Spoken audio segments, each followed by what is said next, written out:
హైదరాబాద్లో అర్ధరాత్రి కాల్పులు కలకలం రేపాయి. నాంపల్లి రైల్వే స్టేషన్ దగ్గర డెకాయ్ ఆపరేషన్లో అనుమానాస్పదంగా తిరుగుతున్న ఇద్దరు వ్యక్తులను పోలీసులు ప్రశ్నించారు.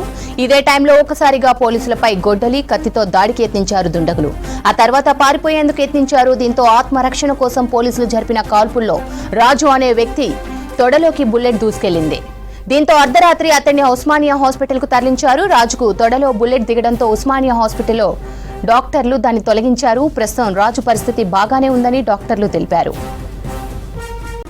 గొడ్డలితో అటాక్ చేసేందుకు యత్నించిన వారిని మాంగూర్ బస్తీకి చెందిన రాజు, అయాన్ గా గుర్తించారు. రాత్రి సమయంలో డబ్బులు, సెల్ ఫోన్లు, బంగారు ఆభరణాలు దోచుకుంటున్న సమాచారం రావడంతో నాంపల్లి పోలీస్ స్టేషన్లో పోలీసులు తనిఖీలు చేపట్టారు.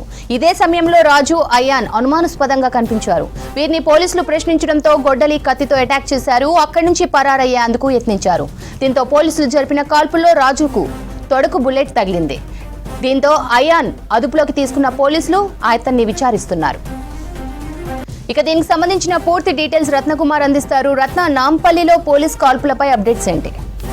నిన్న అర్ధరాత్రి నాంపల్లి రైల్వే స్టేషన్ వద్ద పోలీసులకు అలాగే కొంతమంది దుండగులకు మధ్య ఆ కాల్పుల కలకలం చెలరేగింది. ఈ యొక్క ఘటనకు సంబంధించి ఇప్పటికే ఆ యొక్క దాడిలో ఇద్దరు నిందితులకు ఒకరికి తీవ్ర గాయాలు కావడంతో వెంటనే హాస్పిటల్కు తరలించారు. మరొక వ్యక్తిని ప్రస్తుతం పోలీసులు అదుపులోకి తీసుకున్నారు. వాస్తవానికి గత కొంతకాలంగా కూడా నాంపల్లి రైల్వే స్టేషన్ వద్ద ఇటు కొంతమంది చోరీలకు పాల్పడుతున్నటువంటి ఘటనకు సంబంధించి వరుస చోరీలు జరుగుతూ ఉండటంతో ఇటు పోలీసులు ప్రత్యేకంగా దృష్టి సారించారు.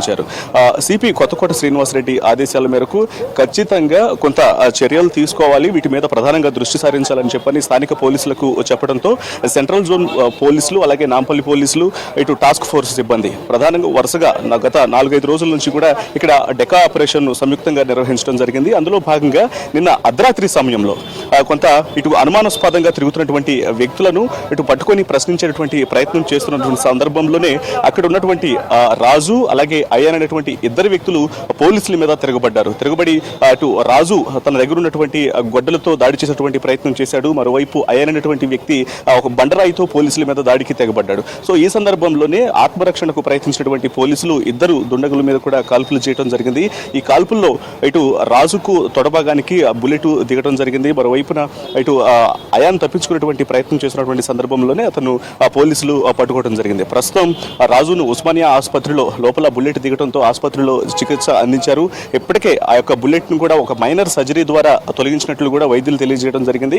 అతని యొక్క ఆరోగ్య పరిస్థితి కూడా కొంత నిలకడగానే ఉన్నట్లు తెలుస్తుంది. సో ప్రస్తుతం మనం ఆ స్పాట్ వద్ద చూసినట్లయితే ఇదే స్పాట్ వద్ద ఇన్సిడెంట్ జరిగింది.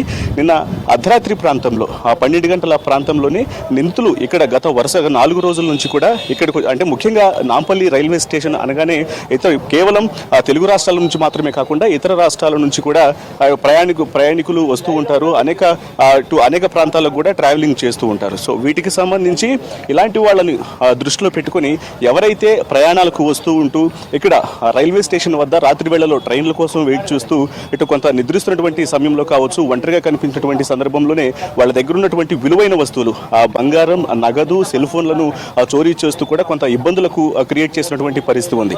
సో వీటన్నిటి మీద కూడా పోలీసులు దృష్టి సారించడం జరిగింది. ఇటువంటి వాటిని అరికట్టాలన్నటువంటి ఉద్దేశంతోనే మఫ్టీలో పోలీసులు గత కొంతకాలం నుంచి కూడా ఇక్కడ డెకాయ్ ఆపరేషన్స్ నిర్వహిస్తున్నారు. సో ఇటువంటి పరిస్థితుల్లో భాగంగానే నిన్న రాత్రి కూడా ఈ యొక్క రైల్వే స్టేషన్ వద్ద కూడా ఈ యొక్క మఫ్టీలో పోలీసులు ఇక్కడ కాపు కాయటం జరిగింది.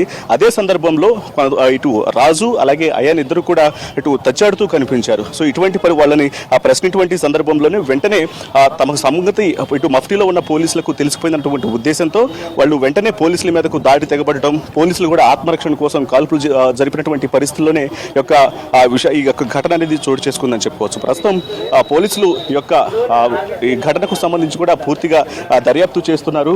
మరోవైపు ఇటు ఎవరైతే ఒకవైపున ఇటు రాజుని అలాగే అయాన్ను ఇద్దరిని ప్రస్తుతానికి పట్టుకోవడం జరిగింది కాబట్టి వీరిని విచారిస్తూ కూడా వీరి వెనకాల ఇంకా మరికొంతమంది ఎవరైతే ఉన్నారో ఈ ముఠాలో మొత్తం ఎంతమంది ఉన్నారు, ఎంతకాలం నుంచి వాళ్ళు ఇక్కడ తిష్ట వేసుకొని నేరాలకు పాల్పడుతున్నారనేటువంటి కోణంలో కూడా ప్రస్తుతానికి వాళ్ళందరినీ విచారిస్తున్నటువంటి పరిస్థితి కనిపిస్తోంది. మరోవైపున ప్రస్తుతానికి వీరిని దోపిడీ దొంగలుగా పోలీసులు అనుమానిస్తున్నారు. ఇక విచారణ అనంతరం కూడా దీనికి సంబంధించినటువంటి డీటెయిల్స్ ను వెలువరించే అవకాశం ఉంది. Sravanthi. Right Ratna, thank you.